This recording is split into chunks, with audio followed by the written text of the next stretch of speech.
Hello, everybody. Planning. Planning is maybe one of the most boring things that you can do. Most people think planning is drudgery. It's a bunch of time spent on investigating and researching instead of doing it. Most people kind of want to do. It reminds me of going on vacations. We travel a lot. My daughter's not much of a planner. My son plans everything in detail. I guess that's the difference between an engineer, which is what my son does, and work in healthcare with what my daughter does. My daughter's more reactive in a way. Let's just kind of see what happens. Not indicative of all healthcare, of course, but my son is much more methodical, diligent, much more research-based. Decisions are based on criteria that you investigate. So that would lead us to believe that some people are inherently good at planning and some people are inherently less good at planning. Would that be true? Maybe. But what is also true is that you can learn to be a planner. You can learn to plan well. You can create a system, a process, a procedure where a person learns how to plan. And people that learn to plan are also employees that are valuable in the workplace. Why? Well, we certainly want to know where we're going. There's a saying that says if you don't know where you're going, you're going to end up somewhere, just not where you want to go.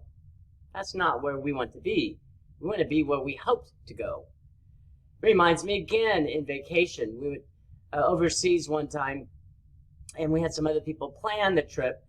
And lo and behold, when we went to this great museum where we were going to see something by Michelangelo, actually, it was in Florence, we found out that the day that we planned to go to this museum was the day of the week that they were closed. It was a Monday. I failed to plan myself. I let somebody else do it. And what we found out is here we are Monday in Florence and not seeing the Michelangelo statue. Terrible, terrible. But my fault in not taking some control, but also delegating or trusting that other people would do it. Had we planned well, we would have seen the statue, which is one of the main reasons that we went there.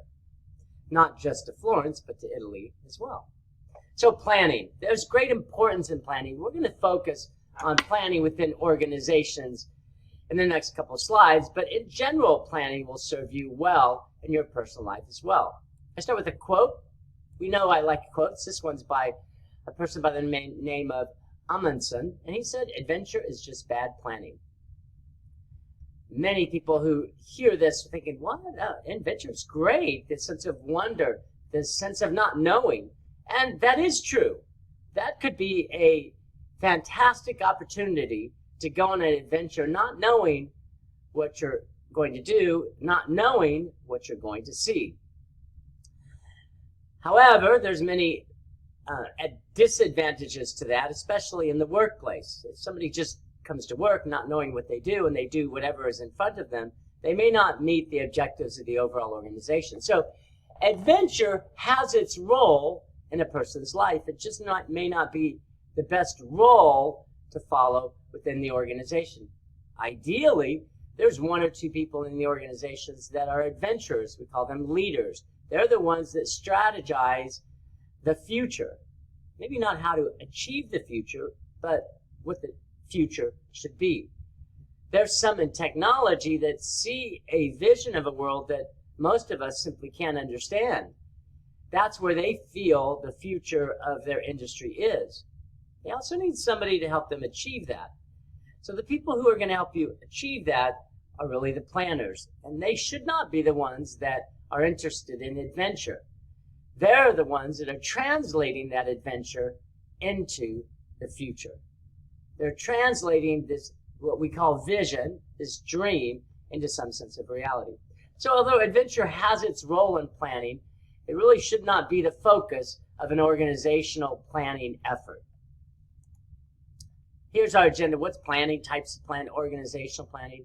Typical questions to ask when you plan. We're going to talk about why planning fails and then also the keys to planning. So there's some of these aspects that we're going to spend considerable amount of time on, some we're not. That goes with all of our presentations. We want to concentrate on the most important parts of whatever we're studying, whatever we're presenting. We want to leave you with one or two or three things that you remember. Say, aha, planning. I can't neglect this aspect of planning. And I need to plan because if I don't plan, I'm not going to do A, B, or C, or D, and those things are important to me. So we'll start with what planning is. It's thinking about the future. It's really 3 steps to planning. It's really 3 aspects. We have this picture of a person going up the stairs. They're going up the stairs because they're planning, once they get to the top, to see something. And we hope that you're in the right staircase. If you're in the wrong staircase, you're not going to see what you expected to see. Planning then starts with thinking about the future, strategizing how to get there, and then knowing when you achieve it. The last part's the most interesting, knowing when you achieve it. Most people would say, I never achieved what I wanted to achieve. You may have been in the right arena, but you never accomplished what you wanted to. There's some people who we have read become president of the United States or a leader of their own country, but yet they don't accomplish what they wanted to accomplish. There's always a sense of disappointment in just about everything that we do. There's that great saying that says, aim high enough and you'll always fail. So if you aim for a position and then you get it, then you may find out that once you're there, you didn't accomplish as much as you would have thought you would have accomplished. It starts with thinking about the future. When you think about the future, you think about something different, something better, something that you want to accomplish that you believe is going to benefit somebody, someplace, somewhere. That's the hope, at least. That's what planning is about. It's about saying, I think we should go here or there. Then you figure out how to get there. This is where you might hire somebody, a high-level manager, or somebody whose history indicates that they have some experience dealing with the plan of some type of project, the accomplishment of some type of strategy. So a strategy is just a process. It's a process about how to get from here to there. So you have the same old questions that you may have if you're interviewing somebody, if you're getting interviewed. It's kind of like the how, where, when, who, and what. Strategizing how to get there starts with how it will be done. Where will it get done? Is it going to get done in a city, a certain building, in your home? 80% of small businesses are out of the home. It's an amazing statistic. When will it get done? What's the schedule, the timeline? Who will get it done? Can you do it yourself? Do you need some more personnel? What are the key personnel that you need? And what we need to get it done. Do we need more money? Do we need resources? What type of resources do we need? So the how, where, when, who, and what are key questions that we're going to ask in the planning process.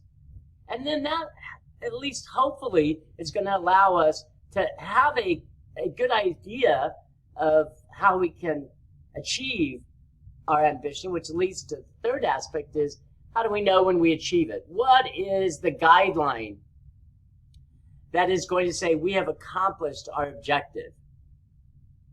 The March of Dimes was a great example. They had a goal of eradicating polio. And of course they did. March of Dimes was to give everybody a dime, right? And now that organization is still in existence. They had a fantastic organization that they created. And they thought to themselves, well, we've created this organization that's good at eradicating one thing. Well, let's turn our attentions to eradicate a different thing, something different. Really an amazing kind of accomplishment. Instead of saying we're done, our network is done, the expertise that we collected to address this aspect, that this disease is now done, we're going to disband. Instead, they say, no, let's look for something else that may benefit from our expertise, from our experience on how to create this type of process. So, in general, when we talk about planning, planning is the design for a hoped-for future. It's trying to figure out what kind of future you want, and then strategizing on how to achieve it. Should not be surprised that there's a number of different plans. The number of plans that we have are quite significant, quite detailed. There's a strategic plan.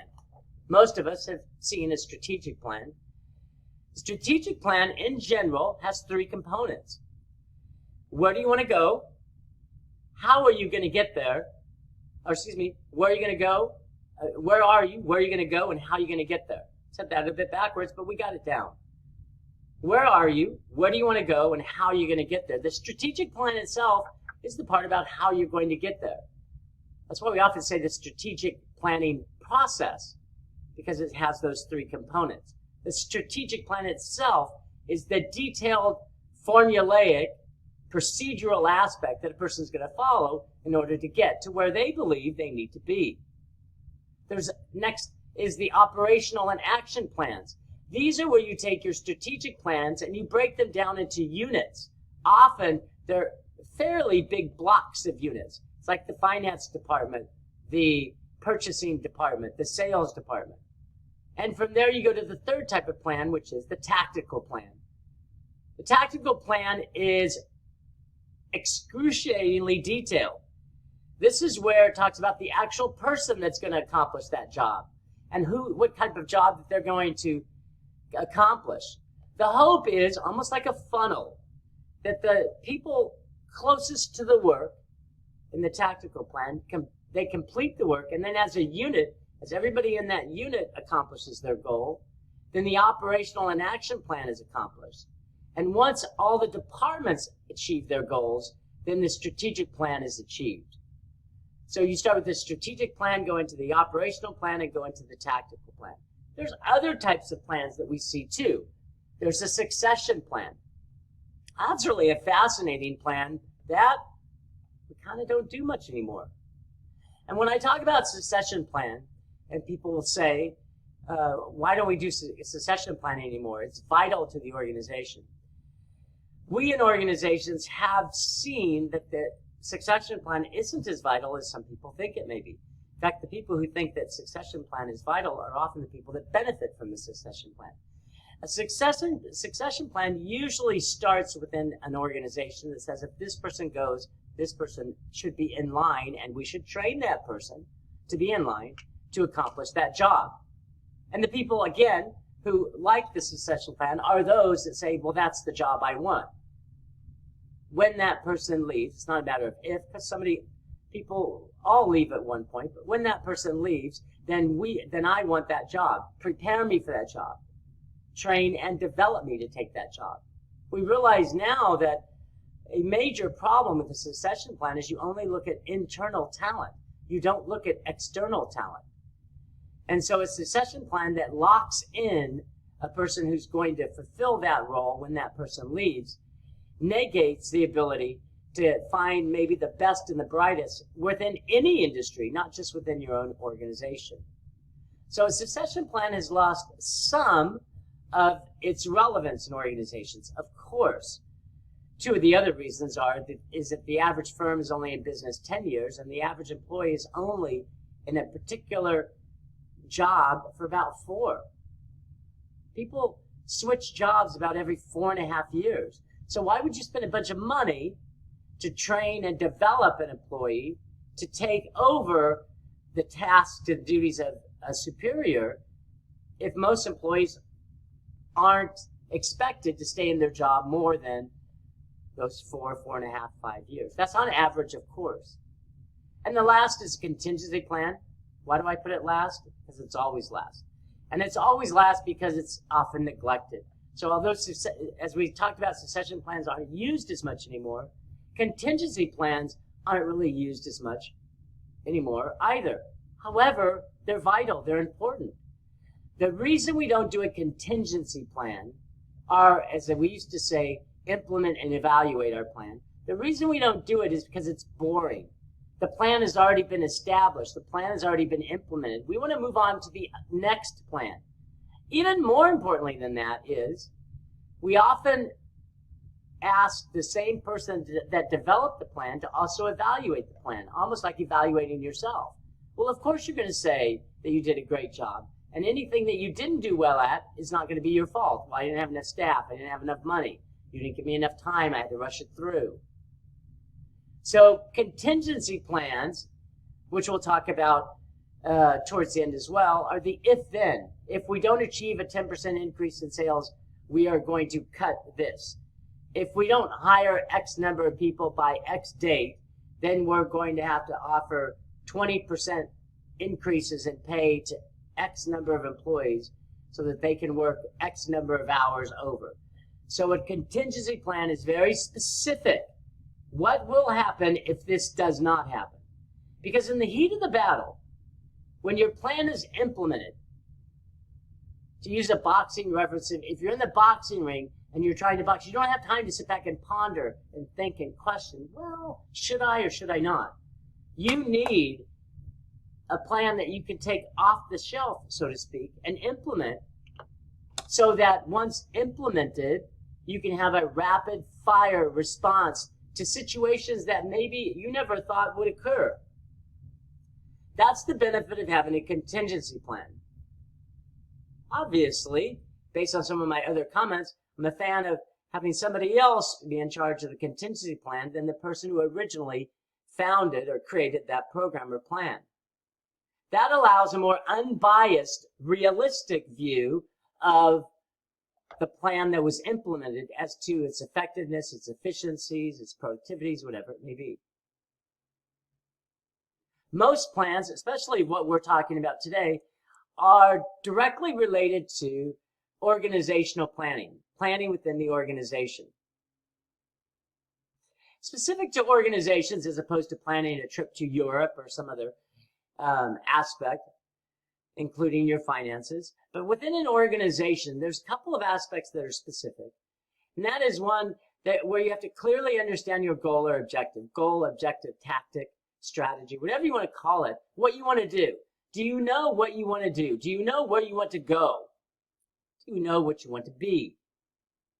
Then you have to understand, now that we know where the organization wants to go, we have to understand how organizations operate. Because organizations are not always created to facilitate the achievement of a goal. They often prevent an organization from modifying its role to protect those within the organization. Sounds kind of counterintuitive, right? In some ways it is. Organizations at their beginning are expected to achieve certain objectives. But then after a while, especially after they've achieved their initial objectives, then employees settle in. They want to keep their job. They want to keep their pay. Hopefully, they want to keep promise of future pay and future positions. So they tend to lock themselves into a specific job and a specific duty. It gets more difficult to change to a different duty. And that always happens. There's rarely an industry that hasn't changed. I certainly can't think of one. Farming used to be 90% of our economy in the 1700s, and it's certainly in the infinitesimal amounts today. We understand that there's cable companies that some years ago dominated the delivery of media. Now they're scrambling as cord cutters, people who no longer want cable, are moving to other areas, streaming platforms. Who would have thought years ago? There was only some years ago that Apple was on the ropes in terms of whether they would survive or not. And they had an infusion of money from Microsoft that kept them alive. Now, the value is incalculable. So we have to understand in planning within an organization that there are structural barriers to changing an organization. It's not just structural, it's behavioral as well. People may be resistant to plans that are not consistent with what their expectations of the plans are. And then the culture. Culture is the way we do things around here. It's the way we act and react. And the way we interpret, perceive, the attitudes that we have, the personalities that we bring to the organization. All those are what is the culture of the organization, and as a result, they have an impact on our ability to plan. As we look at the structure of behavior and culture, as we understand an organization, then we have to identify these impediments and these obstacles to success. Notice I take the other side, which is obstacles. Instead of looking for the good and promoting on the good, I'm saying look for your obstacles. Because the bad can be so destructive to an organization that focusing only on the good may be detrimental to your long-term health as an organization. And then last, the ability to adapt. I'm going to come back to that as we continue. But as we talk about organizations, as we talk about personal aspects of planning, there's some questions that we need to ask. And in the subsequent slides, we're going to see how we answer these questions. We want to know, what do we need to accomplish? Again, it goes back to, what do you want to do? Who needs to be involved? What resources do we need? Notice the theme in so many of these slides. What are the short-term and the long-term actions that we want to achieve? What kind of timeline do we have, including budgets? And then what's the most critical and essential tasks? This is the most important aspect of planning, besides where you want to go. Where you want to go, where you want to direct your resources is always the most important. The second is, what's the most critical event or path that you need to be aware of? If your program, if your project is going to fall apart, it's going to fall apart usually in this most critical aspect. The most attention to detail that you want to have is this critical and essential task path. And then the contingency plan. And that leads us to why planning fails. Not answering those questions is going to lead us to planning that fails. And it's summarized in these aspects, which is a lack of imagination. I love the word imagination. I love the word thinking and assessing is really such a key to me. It's about this ability to think of something that doesn't exist. I've said that if you want job security in the future, be able to outthink anybody else. Be able to have the foresight of where the organization is going, and then to try to galvanize the organization to get there. I have this saying that says, if you can dream it, sacrifice for it, risk for it, and work for it, then you have a chance to make it. Just a chance. But think of all that. You have to dream it. You have to sacrifice for it, which is your time, money.